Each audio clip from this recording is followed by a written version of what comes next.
আসসালামু আলাইকুম। আশা করি যে যেখানে আছেন ভালো আছেন। আলহামদুলিল্লাহ আমার পরিবারের সবাই ভালো আছে। নতুন দিনে নতুন একটা ব্লগ ভিডিও নিয়ে চলে আসলাম। রাত্রের বেলা হঠাৎ বৃষ্টি, তো মেয়েরাও বলতেছে বৃষ্টি দেখবে, তার জন্য বাসার সামনে এসে দাঁড়িয়ে আছি, কারণ আমাদের গেট থেকে বৃষ্টি দেখা যায়। আর ঘর থেকে কিন্তু ওরকম বৃষ্টি বা কোনো শব্দই পাওয়া যায় না এবং বোঝা যায় না যে ঝর্ণা বৃষ্টি হচ্ছে। তো মেয়েদেরকে নিয়ে এসে বাইরে দাঁড়িয়ে আছি আর আপনাদের মাঝে শেয়ার করতেছি।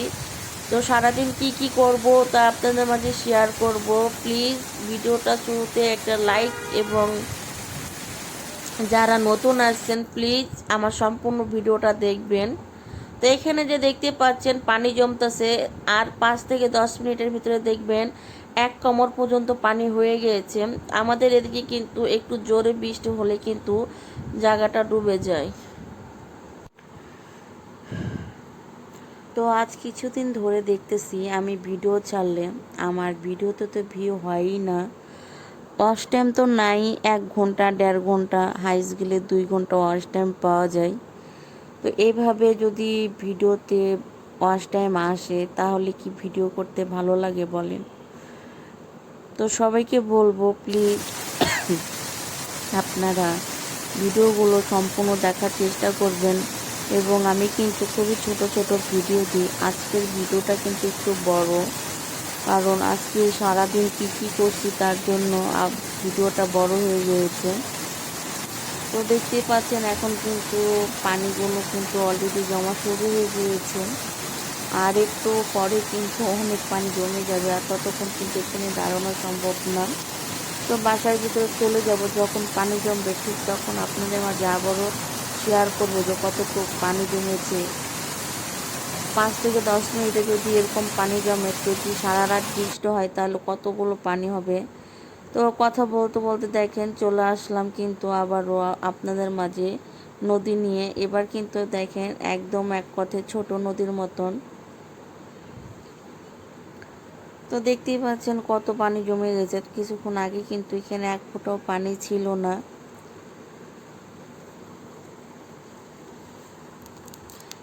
এখানে কিন্তু গাড়ি ঘোড়াও ওরকম চলতেছে না, বন্ধ হয়ে রয়েছে। সামনের দিকে কিন্তু আরও বেশি পানি। তো বৃষ্টির ভিতরে টুকটুকিদেরকে নিয়ে আসছি, দেখতে পেলেন মারিয়ামকে।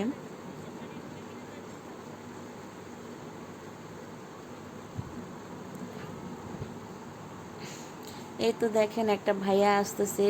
এই ভাইয়াটার 1 হাঁটুর উপরে পানি, তার মানে বুঝেন কত পানি জমে গিয়েছে কিছুক্ষণের ভিতরে। বুঝতেছি না কেন ভিডিওতে ভিউ নাই এবং ওয়াচ টাইম পাচ্ছি না, ওয়াচ টাইম অ্যাডও হচ্ছে না। তো আল্লাহ জানে যে আর কত দূর এগিয়ে যেতে পারবো। আলহামদুলিল্লাহ আমার আগের চ্যানেলটা নিয়ে কোনো টেনশন ছিল না। আগের চ্যানেলটাতে কিন্তু আমার খুবই ভালো আগে এগিয়ে গিয়েছিলাম।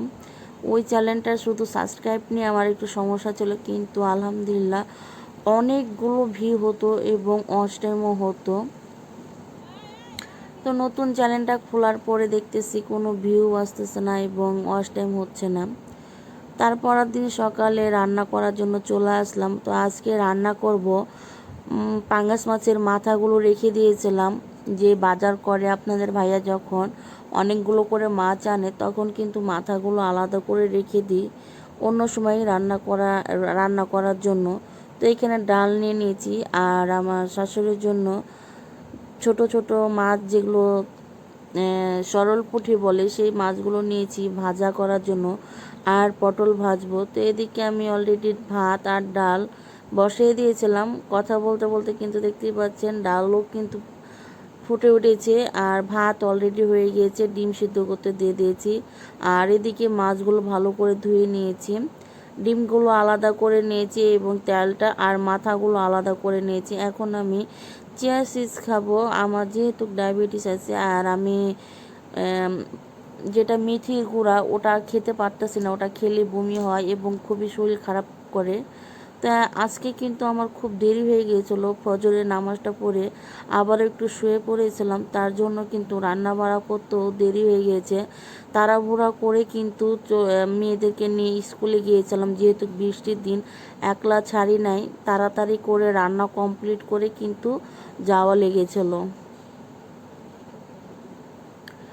তো এদিকে আমি হলুদ মরিচ এবং লবণ দিয়ে মাছগুলো মাখিয়ে রাখছি।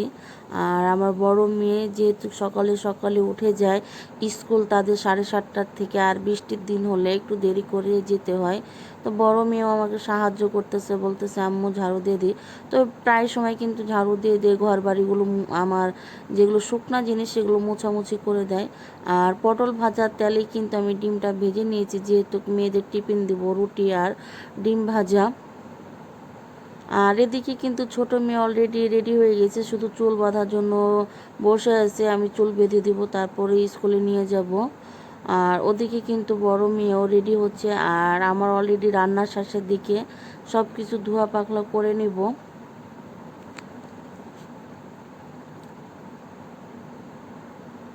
এই তো সব কাজ কাম শেষের দিকে, এখন মেয়েদেরকে নিয়ে বের হয়ে যাব। আর এদিকে রান্না করেছিলাম যা যা, তা আপনাদের মাঝে শেয়ার করলাম।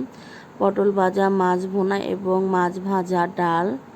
তো মেয়েদেরকে নিয়ে এখন চলে যাচ্ছি স্কুলে।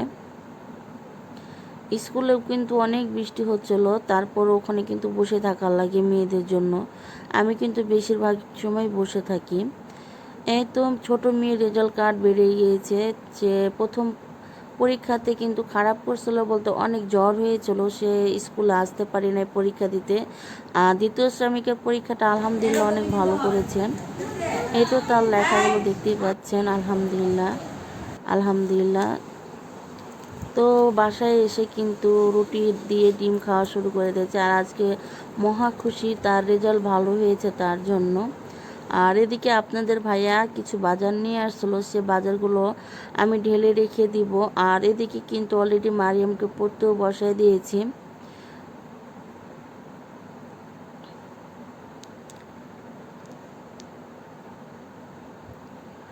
স্কুলের ম্যাডামেরা যখন লিখে দেয় সেগুলোই কিন্তু বাসাতে এসে বারবার লেখানোর চেষ্টা করি।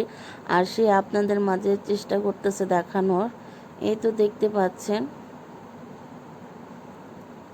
এটা কিন্তু বিকালের ভিডিও। সারাদিন যা যা করতেছি তার কিন্তু ভিডিও আপনাদের মাঝে শেয়ার করতেছি। বাজারগুলো কিন্তু বিকালে নিয়ে আসছিলো আপনাদের ভাইয়া। তো নিয়ে আসছিলো শসা এবং টমেটো। নিয়ে আসতে বলেছিলাম অল্প অল্প করে, নিয়ে আসছে অনেকগুলো করেই। তো যাই হোক, ভালো হয়েছে আনাতে। আমারও বাজারে যাইতে মন চায় না, আর ঘর থেকে বেরোতেই ভালো লাগে না আমার। এই জন্য আপনাদের ভাইয়াকে বলছিলাম যে কিছু বাজার করে নিয়ে আসিও।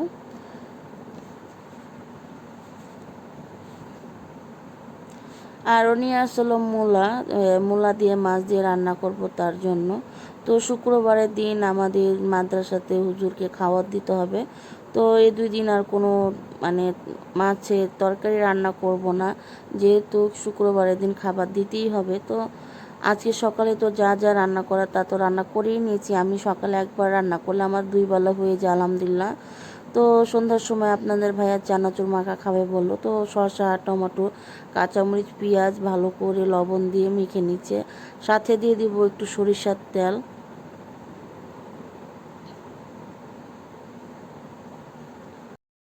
তো আজকে সন্ধ্যার নাস্তা হলো চানাচুর মাখা। তো অনেকগুলোই কিন্তু চানাচুর মাখবো, যেহেতু আমরা 5টা মানুষ। তো অল্প করে মাখলে তো হবে না, সবারই যার যার মতন শেষে খাবে। কিনে খেতে গেলে কিন্তু দেখা যায় মানে এর মানে এক ভাগও কেউ হবে কিনা জানি না। তো আলহামদুলিল্লাহ আমি মনে করি বাসায় জিনিসপত্র নিয়ে এসে বাসায় তৈরি করে খাওয়াটাই কিন্তু স্বাদ আলাদা। এখানে কিন্তু আপনাদের ভাইয়া সবাইকে বাটিতে বাটিতে করে বেড়ে দিচ্ছে।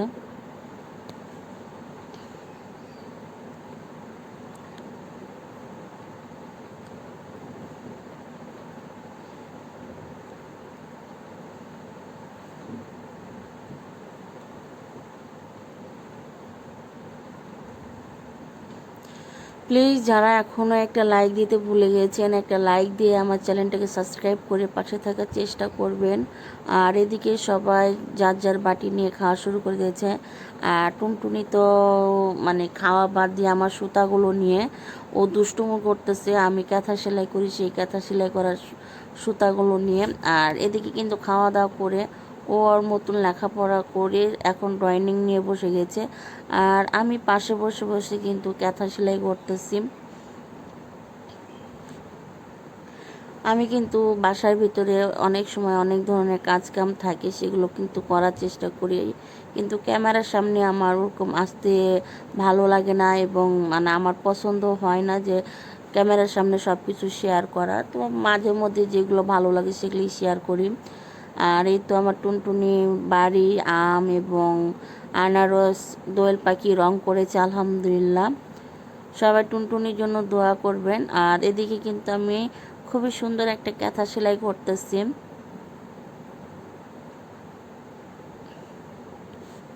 এই তো ও টুনটুনি কিন্তু দেখাচ্ছে যে দেখো আমার ঘর বাড়িটি কেমন সুন্দর হয়েছে।